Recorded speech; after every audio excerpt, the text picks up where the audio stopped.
everyone. My name is Creea Shannon, and today I have a very special guest. I'm honored for her to be here with us. I want to introduce you guys to Dr. Lynda Mubarak. She's here to talk about her children's books, and I'm just so excited for the world to get to know her. Hello, Dr. Mubarak. How are you? Hello, how are you? Hello, I'm everyone. good. Hello.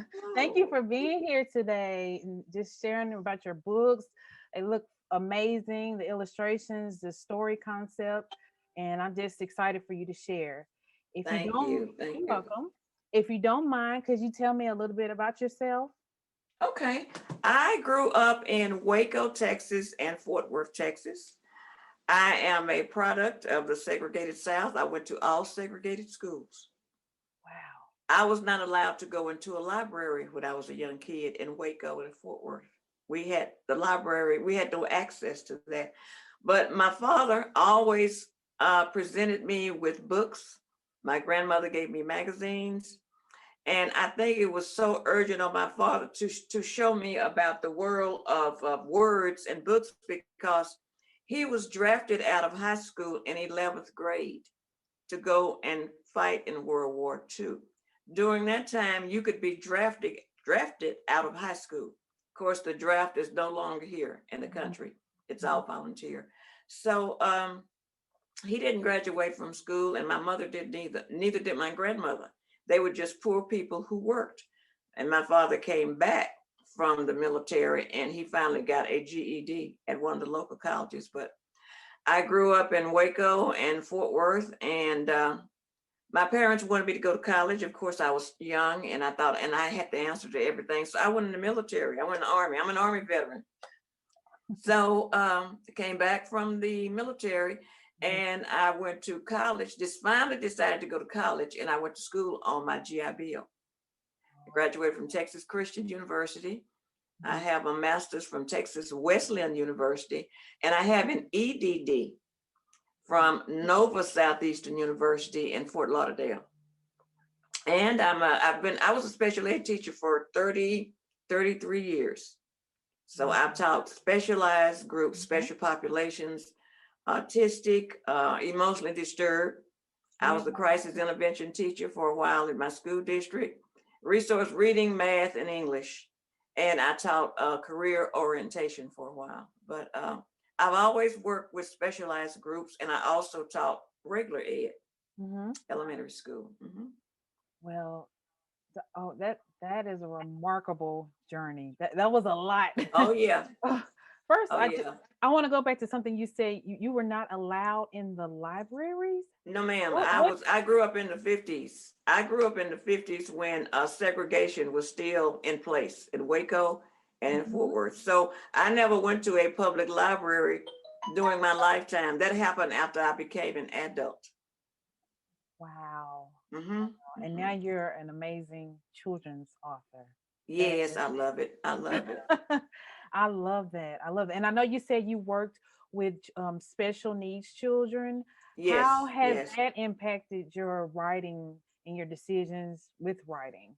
I think what happens when you teach special ed, you have to use multiple strategies to teach. So you can't, I don't think I look at things like other people do. Hmm. If I am going to teach uh, Creea the word book, I've got to show you a picture of a book. I've got to put your hands on the book. I have to write the word book. I have to take your finger, your forefinger, and trace over the letters BOOK. And I have to show you visuals. In other words, it's not one strategy. Yeah. And I think that has a lot to do with the way I write. I have to think, I think sometimes I think like the kids. Well, that's In great. other words, what would a kid be thinking right now? Yeah. And I think that has a lot to do with it too. Okay. Well. And as a kid, Mhm. I didn't have my family did not have a television until I was 9. So it was all radio. So I spent hours at night. My parents don't still, they never knew this. I didn't tell them this. Uh-oh. I spent hours at night listening to detective stories. I was listening to adult detective stories at night on the radio when they had all of the famous radio programs. This is beyond your career, but things like the Raymond Bunyan Theater, Mm-hmm. GE Electric had a theater. They all had theaters, and they had actors and actresses who did all of the roles. But you had to, I just lay on the floor, just listen to all this. I listened to murder mysteries as a kid. Yeah. That's why I think my main character, Maxine, is a detective, Yes. because Mhm. things I shouldn't have been doing when I was 6 years old. I think that has a lot to do with it. So it really did impress on me this mystery about who done it, when those who done it, Mhm. who did it, why did he do it? Well, why did she do that? Well, I don't know what. But what it does, it makes you research Yeah. and look for things. Look, you look for. I look for facts, and Yeah. that's what I want the kids to know. When something is going on in life, there's a challenge, like in your family, or your neighborhood, or your school. Mhm. You look for facts. We don't want to hear speculation or gossip or rumor. You got to do some reading and research and see what you can do to help your community out. Yeah. So I think it has a lot to do with Maxine and her being nosy. Me and Nosy paid off. Yeah, too many detective stories as a kid. Now I know when you were a kid, did you know you wanted to be a children's author? What did you want to be when you were a kid? I didn't know what I wanted to be. I think then I knew it, but during that time, I never expressed it. My parents, my mother worked at a hospital in Waco. Mm-hmm. And so the nuns asked her, she worked at the Catholic hospital, what does Linda Faye like to do? She said she likes to read. So they said, Ruby, as long as you work here, you can pull a book from the library every night and take it home to Linda Faye. So by the time I was 9, I probably had 200 or 300 books in my room, on the bed, under the bed, in the closet. But I never talked about that to my friends that came over. We played and I went to different houses. I never talked about my love for reading, and I never told anyone I wanted to be an author. I Oh, mean, there was no one to talk to at that yeah. time. And Yeah. I think now, I said, why didn't I tell a teacher? Why didn't I mention to my parents? They worked all the time. My grandmother worked, everybody worked. But during that time in the 50s, a young Black girl thinking about becoming an author from listening to detective stories. So I just kept it inside. Yeah. And I tell parents now, find out what your kids' interests are, Mm-hmm. what are their talents and skills, and feed it. Feed it and feed it now. Yes, that is Don't sit absolutely. on it. Don't sit on it. Yeah, that is great advice. Yeah. That is Yeah. great advice. Mhm. Now, what was your favorite book? I know you say you had lots of books. Do you remember your favorite book as a child?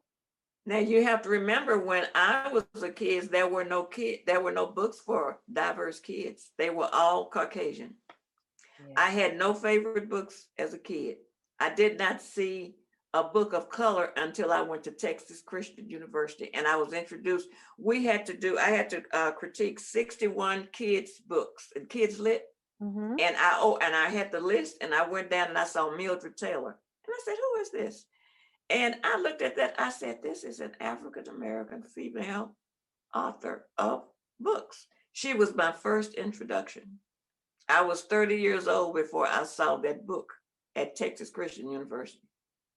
There were no books for us. It was Tom, Dick, and Jane. That was it. Yeah. Yeah, Yeah. that's just the way it was. Yeah. And I think it's just now, kind of making a turn. I know when I was in high It school, is. most of the Mhm. books we had that were required to read, they were white characters, Right, right, or animal or something like that. So right. now we're making a difference. Making a deal. Yeah. My first introduction to a girl's detective was Nancy Drew. Yeah. Nancy Drew was all of us knew, and Nancy and I looked at that and I said, "This is different. She's female, but she's Mhm. discovering things." Yeah. So, Exactly. Now yeah. tell me about your books. What are your books about? Some of Okay, this is my first book. This is Stations. Mhm. This is a series of essays that I wrote, and it just had to do with my thoughts about the different things that you go through in life. My grandmother said, Linda, everyone is at a different station in life. Never laugh at another person's station, because it could be you tomorrow. Yes. So always keep that in mind. That was my first book. My second book is called Carver Park. Mhm. That's growing up in Waco, Texas, and leading a segregated life. I did not dwell on water hoses, the movement, because a 6-year-old kid cannot handle that. I kept my book upbeat. I talked about my love for reading, Mhm. my teachers, the things I was taught in school. I told them about being in a tornado when I was a little kid, but my grandfather was killed in that tornado, but I did not put that in this book. I talked about the first time I've ever seen a Red Cross truck, and my father had to tell me the Red Cross goes all over the world to help people in need. Mhm. And I also did something special for the kids in here. When I was 7 years old, polio was very prevalent in the United States. The first vaccine, people got very upset. The nuns asked my mother, "Can Linda be in an iron lung tonight at the fair?" This is a picture of an iron lung that was done years ago. This was all the scientists had for us. This is all the medical world could provide. When polio struck, it devastated the United States. Yeah. So I had to go online and find a picture of an iron lung, and then I sent that to the illustrator, and they finally got it right. But I understand there's a guy in Dallas that still has one. Yes, it is. Yes. Uh-huh. A So lot of I people had don't to, know about those. yeah, it's So. an iron lung, scientific, and that was what we had during that time. So Wow. I did that, yeah. Okay, and my next book was my first Maxine series, Maxine's New Job. Hmm. This is Maxine Hill. She's a fifth grader. She's always trying to figure out what is going on next door. And her mother says, Maxine, you ask too many questions. You should be a detective or a forensic scientist. Yes. Maxine said, what? She said, you asked too many questions. I've told you not to get personal with the neighbors. You don't stop. I have to pull you away. She says, Mom, there's something wrong with Miss Sullivan. I don't know what's wrong with that lady, but she's weird. She says, Maxine, maybe she's just having a bad day. Yeah. Maxine discovers that Mrs. Sullivan cannot read. So she's introduced to dyslexia. Oh. She meets a senior Wow. citizen who has dyslexia. After she asked her several times, I asked you to read my flyer. You're Mhm. supposed to come to my open house. And she breaks down and cries. And she says, Maxine, I'm sorry. I can't read. It affects whether I can get a driver's license. Yeah. I can't go vote because I can't read the candidates. She said, I can't read a prescription from the doctor. And she cries. She says, never mind. She said, every Tuesday, Mrs. Sullivan, I'm coming to your house. I'm going to be your reading tutor. So she tutors an elderly person who happens to be a neighbor. And her mother says, you solved the mystery. You knew something was wrong. Yeah. Maxine, you are a scientist. This is your first job, teaching a senior to read. I love So that. I won an award with this one from I don't know if you can see this in front, the Christian Literary Awards Yeah. 2018. She won that. So I'm very proud of Maxine with her little nosy self. She's always finding things. I Then love that. this is Maxine Listens. Hmm. Maxine discovers that her dad is losing his hearing. So Maxine decides I need to find a way to help my dad. So she gets acquainted with the kids in her class she's been ignoring all of this time who are hearing impaired or totally deaf. And she talks it over with her friend. She says, I have still need to decide what I am going to be when I grow up. So now she's thinking about forensic science. She also loves kids because she says if her father's going deaf, she finds out there's a need to be for vets to deal with deaf animals. Yeah. So that's another thing. And she's still thinking about the forensic scientist, but that's Maxine being nosy again, talking to her friend. I love that. Everything leads to reading, research, and finding facts. I got a certified reading award for this one. So it has to do with dyslexia and hard of hearing. Now, I just won an award for Maxine's hands. Congratulations. Yes, I got the if you can see it, I got the Royal Dragon. It was an honorable mention for a picture book, grades 1 through 6. Maxine decides that she wants to build a model house, and when she enters it, she's also trying to plan for her parents to go to Cedar Hill Park. Mm-hmm. And that's when her dad tells her there's a whole group around of people behind a park that you don't know. There are engineers, Mm-hmm. there are scientists. They design the roadways, they design the campsites. All you do, Maxine, when you and I go and your mother go, we just walk into the finished product. Along the way, her dad takes her to Habitat for Humanity to see how a home is built. And he describes the construction industry to her. So now she's thinking about becoming an architect. So, so Oh, that's wow. something else for her to think about. Mm. This is a picture of my illustrator. This Yes. is there. She's good. How did you find her? How, that was one of my Well, questions. when I got with my publisher, Mm-hmm. when I got with my publisher, Oh, look at the beautiful images. she's beautiful. She does beautiful work. This is Maxine working on her dollhouse for the project. That's when her dad says, "I need to take you to humanity, to the humanity projects, Mm-hmm. Habitat for Humanity." And so that's how she got interested. But this is Adua. I never do that right. Adua Hernandez. She's from Venezuela, but she lives in Dallas, Texas. And she and I have become very, very close. Let me show you one more picture.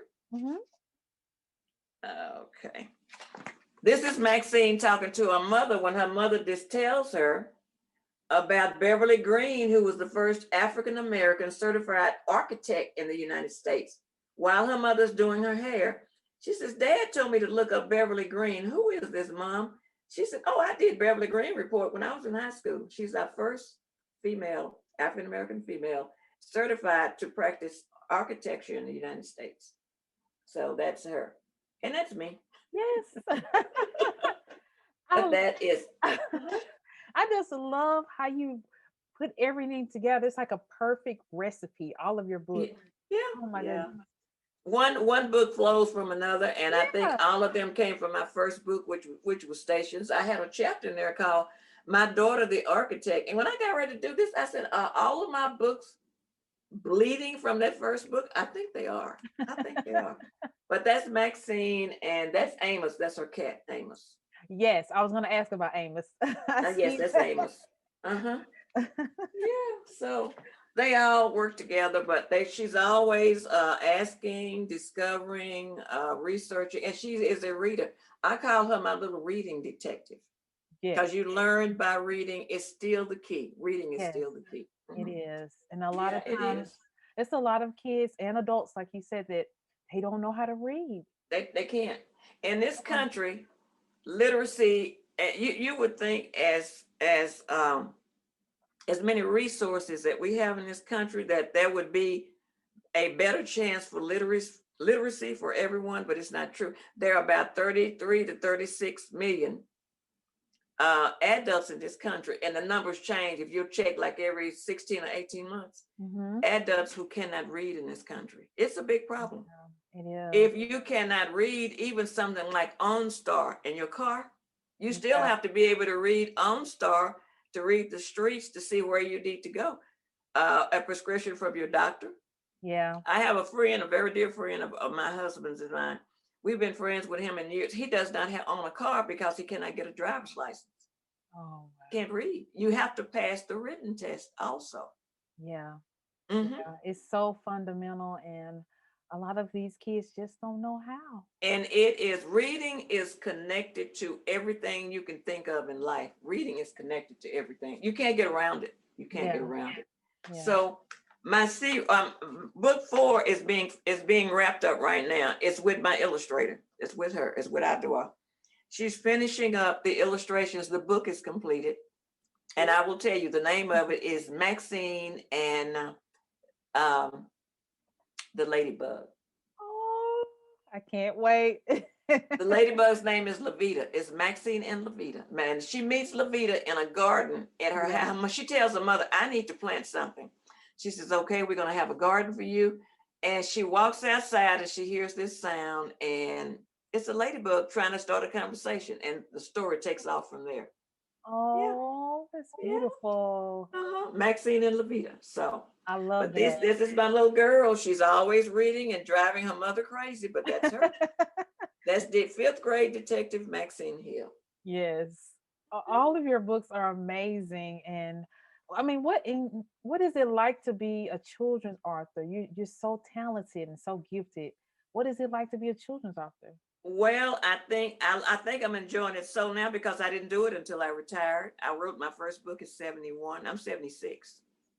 Wait a I minute. wrote my first this book Stations. Let me go. This is confession time. Okay. Oh wow. I wrote my first book, which is this book. You can tell I didn't take myself seriously. Someone said, Linda, you just put Linda Mubarak on it. You didn't even put your title. I said, I was just testing myself. I wrote this book when I was 71. And things picked up from this book. And that's when I went on to the other books. But I tell everybody it's never too late.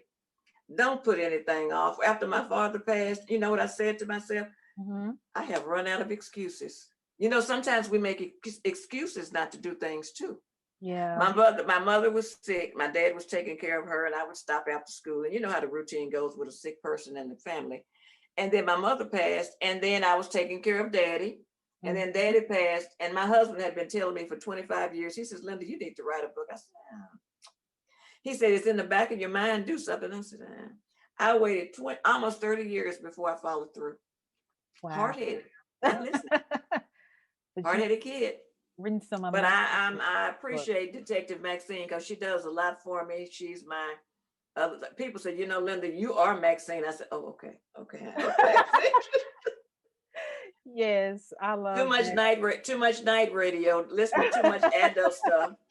It paid You off have though. no business on the floor at 6 o'clock, at 6 years old, trying to help someone find out who killed who. You have no.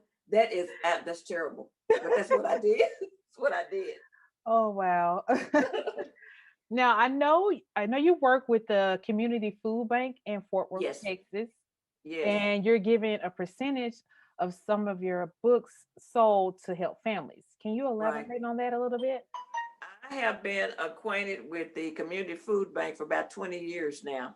And one of the things I do know is that you need to find a community based, or if you're an organization, Mm-hmm. you need to find a community based project to connect with, because the community supports you by purchasing a book or purchasing your product, whatever your product is.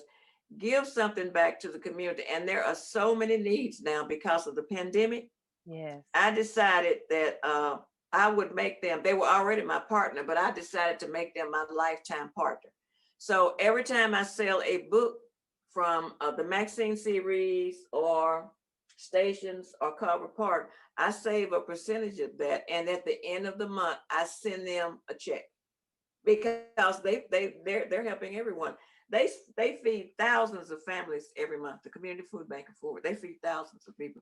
They don't care about your zip code. Just show up. If you say you need it, they take your word for it, and you drive off with food. There's something to be said about community service with kids. If you can teach a kid community service, and that's another thing that Maxine stresses, she does community service. If you can teach a kid community service, it spends it you lose. They learn to use personal time. Not only it's not all about me. They Hmm. also learn that it's important to give back.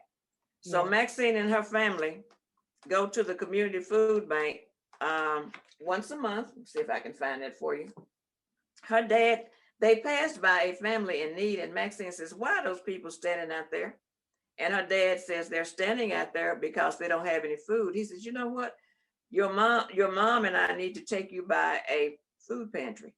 So Mhm. once a month, they go to the community food pantry, and they pass out food. Let me see. I'm still looking here. No, take your time. But it's an important part of a child's life. You need to learn to give. You need to learn to give back. You need to Yeah. learn to give back. hmm Yes, and helping others. That is a very important concept that It is. everyone It can apply. is. It is. Now, if you could think of one person who inspired your vision, who would it be? It would be my dad, because he told me all about Europe when he came back from the war. He told me about the continents and the people and the culture. Hmm. And he said I was 17, Linda, and I was standing on the deck of a ship. And I was at he told me about the strip of Gibraltar, the Strait of Gibraltar. I don't even know kids talk about geography that much anymore, but he told me about the Strait of Gibraltar. He said, I was at the southern tip of Spain and I looked across south and I saw the northern tip of Africa. He said, that's where the Moors were. They were in Morocco, El Cid. He said, those people came from Africa. They came from Spain, they went to Africa, and also they intermingled and they intermarried. And he told me all about that. And he was the one that told me, he said, if you stand on the shore of England and you look across the water, you can see the tip of France. And I said, what? What is that, Daddy? He said, yeah, you can do that. You can do that. Little bitty things that he told me. One night I woke up at 2 o'clock and I started thinking about all the things that he had told me. And I put those memories into Carver Park. I put those memories into Carver Park because what he was giving me was like a short geography, social studies lesson every time he talked. Yeah. We lived in an army barrack when I was a little kid, 6 years old in South Waco. When he came home from the war, that's where they put the housing for the veterans who were returning. And I asked Daddy, I said, why are all of the shades in this house black? And why is this room so dark? He said, Linda, this is an army barrack. It was built for the people in Waco during World War II. If you fly over a house, if you're a German plane and you fly over a house, if a person is smoking a cigarette, you can see that through the window and they drop the bomb. So he gave me a lot of war lessons. He told me a whole lot about the war and everything. I didn't know. And one night I thought about everything he told me and I got up and I started writing about it. Yeah. Just memories, just memories. Wow. Your father was a very wise man. Oh, he was a very wise man, but he told me about that. My mother brought me a book home from the hospital every night. My dad by that time was working at the post office. So he brought me magazines that are no longer in circulation, like Life, Look. Of course, that was Ebony then. He bought Jet.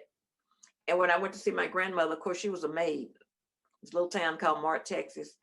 And the people that she worked for knew she had one grandchild. They said, well, what does she like? And they said, she likes to read. So she brought me adult magazines from the houses that you were cleaning. I mean magazines like Cosmopolitan. I was reading the New Yorker at 6 o'clock. 6 years old, the New Yorker magazine. One day, this was so funny. One day she said, Linda, I didn't know what to get you. She bought me a copy of the Wall Street Journal. I was 7 years old and I stood there and I said, what is this? Yeah. Dow. I said, what is Dow? I said, what is Rexall Drugs? And I said, Chevrolet. She said, well, I didn't know what to bring you. And she was not an avid reader. She had 2 books in her house. She had a Bible and she had an almanac. So I read the almanac every day until she came home with a book or a magazine. But she was good too. She did what she could. She did what she knew how to do.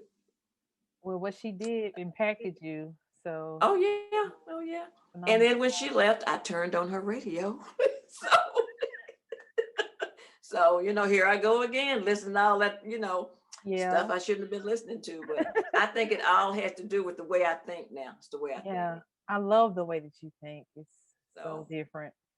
Now, what's the most important thing you want children to learn or enjoy about your books? I want them to learn early that reading is important. And I'd like for parents to know there's a difference between a dyslexic child and a reluctant reader. There's a difference. Some kids just don't like to read. Yeah. So a lot of times they'll pretend, I can't read. It's not that. They don't like, some kids are not fabulously in love with the printed word. When you have one like that, go get the videos, take them to the library, get books on tape. Find a reading program, but don't let your child linger too long with that. I don't want to do that. I don't feel like. You've got to get on that early because they lose ground. By the time they're in 3rd grade, and you know this, they should be reading fluently on grade level. If you are a year behind, you'll struggle, but in most cases, you'll make it. When you get behind 2 years, it's a loss. You are a total loss. And everything that we do in this world is digital. Everything is graphic. That's Yeah. why sometimes the graphics are so appealing with a lot of kids, and a lot of adults, because you don't have to read it. You see a picture. Yeah. But after the picture goes, you need to know how to read. And you've got to be able to understand what you read. Another thing I would like for the kids and the parents to know is that if you can, try to be fluent in a second language by the time you're in sixth grade. That's the way the world is working. We're working now in international teams, scientific, Mhm. social. We live in a world of commerce. What's happening in Tokyo now Mhm. on the stock market will affect what's happening in Dallas and Fort Worth, Texas. We're connected. You cannot get around it. You need to know how to read. You need to know how to get along with other people from other cultures. And you need to be able to communicate in a second language. It's important. Yes, it is. It is. Hmm. Now, I just want to throw this question in there. What Okay. is one gem you want to give to someone who wants to be an author? They're afraid to start. What is one a gem that you suggest they do, or any advice you have for them? It's just You're a gonna have to you're gonna have to get online now. And I tell everyone, do not get all nervous and worked up and start writing and calling publishing companies. Don't do that, because there are people out there with plans to take your money. You need to research. Go online and start reading every article that you can find on how to write a book, how to write your first book. You also need to enroll in some writing classes online. okay. If you can, if you have time, join a book club. If you can't do it in person, do it online. Mhm. Whatever your genre is, I don't know if it's going to be fiction, scientific research, children's books, um, faith based. Go online and start looking at books in those genres and then become friends with some of those groups on Facebook. Yeah. Choose your groups wisely. Join some professional organizations. Anything that has to do with reading, reading is fundamental. Anything that has to do with your topic of choice. So Mhm. if it's faith-based, if it's scientific, you're going to have to join some scientific organizations and see how the professionals in that group, how they write. If Mhm. you're doing research, you need to be involved in some research journals. You need to join some associations. But don't get in a hurry. I've had friends or neighbors to call, and when they call me, look, I already, Linda, I need an agent. I said, no, no, no, no. You don't need an agent. You have an agent will clean out the family fortune. Not yet. You need to get online and research what you're doing. Yeah. There are publishers out there. They all have different prices. There are people like, excuse me, organizations like businesses like 48-hour books, Mhm. um, lulu.com. If anybody wants to write this down, lulu.com, 48-hour books. I have a private publisher here in Arlington, Louis McLean, and the name of his company is, if you type in melaninorigins.com, melanin, Melanin, melaninorigins.com. There are private publishers that you can get. There is nowhere in the world I could go to a major printing house like Simon and Schuster. There are too many of us out there. I would have to have an agent to get through them. Yeah. They get all of those people in.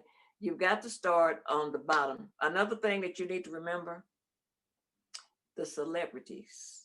Celebrities are writing books, and you and I know they're not writing them. They have ghostwriters. Yeah. They do. They do. They do. We cannot operate like them. You're an independent author. Those people have handlers. They have people that do all of the legwork. So if you're going to be doing your own thing, you need to research and find out everything you can about about Mhm. how this is done. The industry is tough. I'll tell you that. Because now there seems to be a big wave of people who want to write and publish. Yes. A lot of people think when I publish my book, it's going to jump off the shelf. No. I'm one of the movie stars. I'll just say it, one of the movie stars. Your credibility is already established. Yeah. All they have to do is write the or give the ghostwriter the idea. They write the book. The celebrity shows up on a couple of talk shows in the morning, a couple at night. It's gone. It's off the shelf. Bestseller. A The rest of us have bestseller. to work for the rest of us have to work for a living. Yeah. It is. But please research. Yes. Keep writing. Don't worry about editing right now. You edit later. You write now and you cut it, you chop it to pieces later. Write down your ideas, but make sure every day you're reading at least a couple of articles on how to write a good book. There are hundreds of articles out there online. Another situation I'd like to lead people to, Mm-hmm. there's a website I'd like for you to go to if you're thinking about writing. Let me see if I can find the name of it. I might have to send it to you. There are a couple of websites that I would like for you to look at, but I'll send them to you. I'll have to get the correct site for you and send them to you. Okay, I'll put them at the bottom of this video when I post for people to click on the link. Okay, I'll send that. I'll have that ready for you when we do that. But the main thing to do is if you feel like you have something to say, there are 3 reasons that people write: to entertain, to inform, and to persuade. You have to decide where you're going with this. Yeah. Then you also need to decide which group are you writing for. I know what I'm doing. I'm writing for children only. Don't get, a lot of people do the purpose-driven thing and they get off on this and that. You can't do all that. You need to decide what category. You're going to write for high school kids. You're going to write for young mothers. Are you going to write for people who are thinking about going into a school of engineering? I think about the kids that go to Prairie View here in Texas. Prairie View A&M has one of the strongest engineering programs in the United States. A lot of kids don't know that because it is an African-American HBCU. Yeah. It has a strong engineering program. If you're going to appeal to a group like that, you need to be acquainted with that department, how they do their presentations, how they do their classes. But whatever you are interested in, get connected with the people in that genre, in that category. Go online at Amazon, Barnes and Noble, and click to that category and see how their book covers look. Flip the book cover on the back, see how they state what they state about themselves. And that will help you too. But it is a process, but I love it. I love it. I can tell. It's genuine too. Genuine. Yeah. I can tell in your spirit, like it's very genuine. I love it. I love it. Dr. Lynda, it was so enjoyable speaking with you today. Thank you. You just dropped so many gems, and it was so much more I wanted to ask you about the movement and stuff like that. But yeah, I was part of that. I was there. I remember when Emmett Till was killed. I remember the day. Oh yeah, I remember the day Fred Hampton was killed in Chicago. I remember that. How was that day? Oh, it was newsworthy. That was the day of newspapers and TV. There was no social media then. Yeah. It was all over the news. It was everywhere. It was everywhere. I was in basic training in Anniston, Alabama, when the 4 girls were bombed in Birmingham at the church, 40 miles away.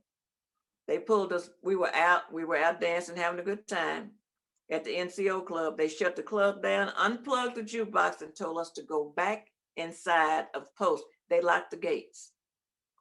Said 4 girls have been killed. It's a civilian matter. You cannot read the newspaper or listen to the radio for 30 days. I had to stand in line at a telephone in my barracks and call my parents in Waco to find out what was going on 40 miles down the street from me. I was right there in Anniston, 40 miles from Birmingham. That's the way things were. Wow, that was so different. Oh yeah. It was a different time. It was a different time. I learned a lot from it. I try not to be warped by it because it will warp you if you let it control you. Mm-hmm. And when I think about what's going on now and what I've seen, what I actually saw, I saw it then, saw it happen. But it's supposed to make you a stronger person and help find solutions. Griping about it We all gripe, we get upset. It's very emotional, but you have to find a way to make the world a better place. You have to. Yeah, And change starts with you. You know, they say that it starts with you. It does. it It does. does. Mm-hmm. Well, Dr. Linda, please share your social media. I want people to follow you and to support you. Okay. Where Okay. can they find you at? Okay. If you would go to detectivemaxine.com, Mm-hmm. and if you just do that, that's my website. And then I'm on Amazon. You can find me on Amazon. Just type in Dr. Lynda Mubarak books, and it'll come up. My books are at Barnes and Noble, Amazon, Goodreads, Books a Million. Oh, and my books are also Walmart books online. Oh, wow. Yeah, Maxine is at Walmart online. Uh-huh. Maxine is everywhere. Oh yes, she's everywhere, That's and I'm happy. She keeps wonderful. me busy. She keeps me Yeah, busy. that's so wonderful. Thank you for She's my being here. Maxine is my therapy. She's my therapy. She's your therapy. Hmm. Thank you so much for being here. And I can't wait for your next novel to come out. And I would love to have you come back on here again and talk more Okay. about your experiences and your book. And Okay. just thank you so much. We'll do And that. We'll come and do a book signing. We'll do a book signing for you. We'll come and do a book event for yes, you. love Yes. it. Love it. Okay. Thank you so much. It was such an honor. And thank you guys for watching and tuning in. Please like, share, and comment. And I look forward to seeing you next time. Thank you. Thank Bye. you. Bye bye. Bye bye.